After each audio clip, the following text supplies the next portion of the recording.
యేసయ్య నామములో మీకు వందనాలు తెలియపరుస్తూ ఉన్నాను. ఈ దినము కొరకు దేవుడు సిద్ధపరిచిన వాగ్దానాన్ని మనం స్వాధీనపరచుకుందాం. పరిశుద్ధ గ్రంథంలో నుండి దినవృత్తాంతములు 2వ గ్రంథము 16వ అధ్యాయము 8వ వచనంలో బహు విస్తారమైన రథములను గుర్రపు రౌతులను గల కూషీలను లూబీలను గొప్ప దండై వచ్చిరు కదా, అయినను నీవు యెహోవాను నమ్ముకొనినందున ఆయన వారిని నీ చేతికి అప్పగించెను.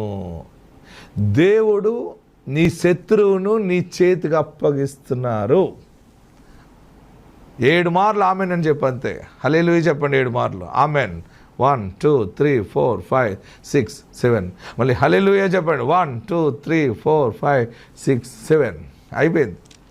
ఎటువంటి గ్రూపులు నీకు విరోధంగా పనిచేస్తున్నా, నిన్ను ఏదో రకంగా నాశనం చేసేయాలి అని ఒక భయంకరమైన తుఫాను వలె వచ్చేస్తున్నారని భయపడుతున్నావేమో, ఎవడు నిన్ను ఏమి చేయలేడు, ఏది నీకు హాని చేయలేదు.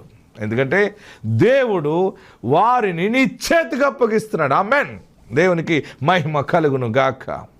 నీ అమాయకత్వం, నీ విధానము వారికి ఎరుతనంగా కనపడిందేమో, నీ మంచితనం, నీ భక్తి, నీ యథార్థత, నీ ఓపెన్గా నువ్వు మాట్లాడే విధానం వారికి లోకుగా అనిపించి నిన్ను, నీ కుటుంబాన్ని సర్వనాశనం చేయడానికి ప్రణాళిక చేసుకున్న దుష్ట ప్రభావంతో ఉన్న ప్రతి మనుష్యుడు దేవుడిని చేతికి అప్పగిస్తున్నాడు.